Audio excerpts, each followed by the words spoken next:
Yesterday, I told you all about our hackathon with Southwest Airlines and their sobriety app and mental health app. But of course, we also commonly work with individuals, with entrepreneurs who aren't big corporations yet.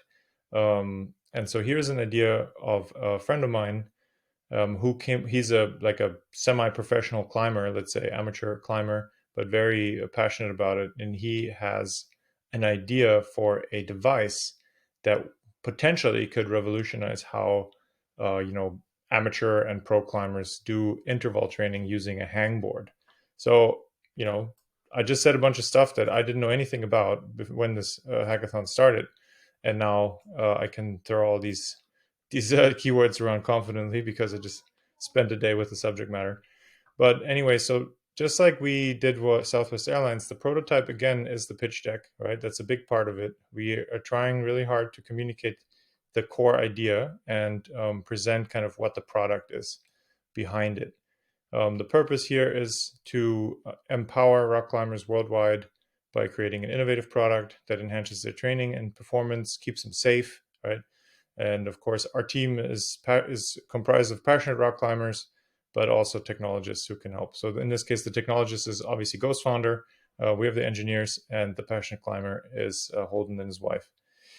And so here you can see what a hangboard is. I'm just explaining like a little bit the technical challenge that was kind of set up, and then how we solved it. I'm trying to do it all in 5 minutes. So hangboards are these intense things that climbers hang on, and to strengthen their hand muscles and tendons.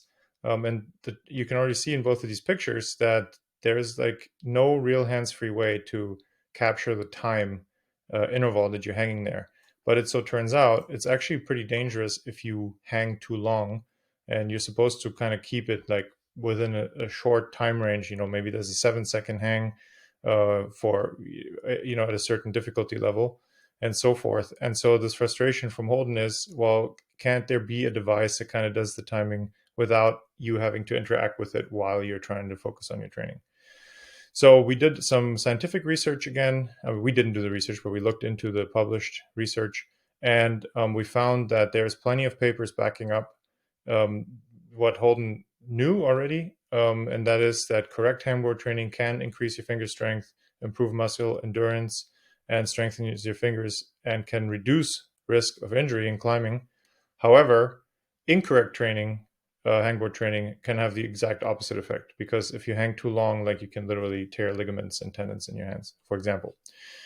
And so let's come to the solution, right? Because that's the really interesting part. Basically, I'm gonna pause the video. So you see this mat here on the floor.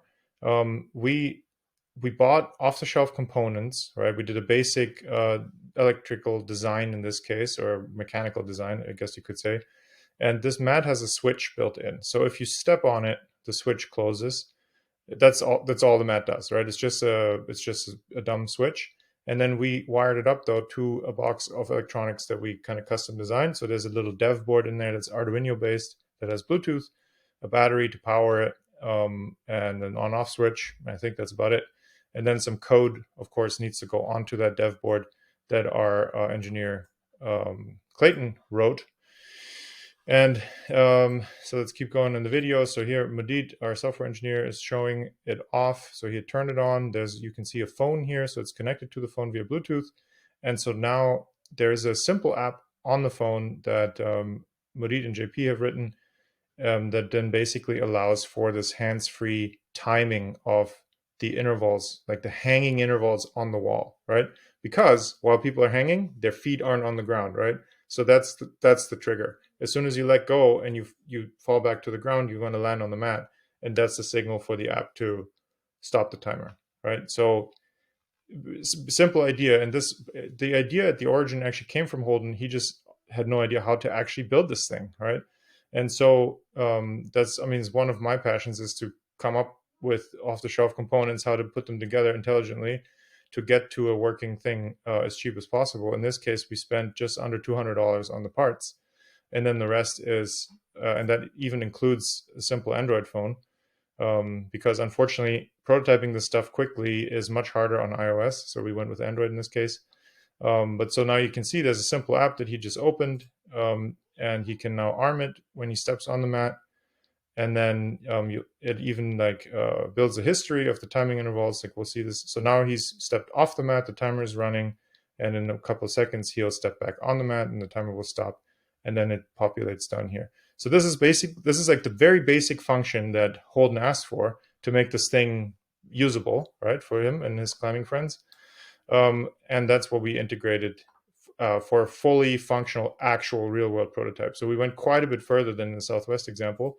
But here too, we also did the full walkthrough design in the actual look and feel of the app as well, right? So we did not build this, what you're seeing here, out fully yet, but there is a full design with wireframes, with like an intended flow of how all this is supposed to go together. There are like social networking components in here. There's gamification in here. There's the idea in here that pro climbers might want to use this and then publish their workouts to other people who are enthusiasts. And it just keeps going and going. And we did way more. So like, I want to keep this video short, so I'm going to round it out. But we discussed financials. We have an elevator pitch written. We even built him a landing page where you can pre-order this thing. We introduced ourselves, and then it kept even going further. We analyzed the competition of this product potentially. We identified strategic partners for Holden. There's the bill of materials for all the parts that we used and the costs that are associated with it.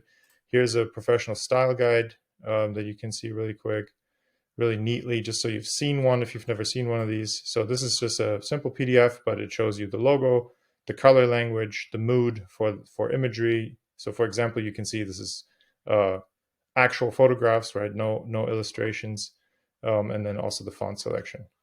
And yeah, let's keep seeing. So we had naming suggestions. We even wrote him a scope doc. So this is like a 20-slide presentation that came together completely within the day that we were working on it. We made liberal use of AI tools to help us get there quickly. For example, one fun problem that we had was during design of the app, the Bluetooth component was messing up the Android app. The UI kept going blank for whatever reason. And so this might easily be an issue that you have to troubleshoot for an hour or so as a developer, as a human.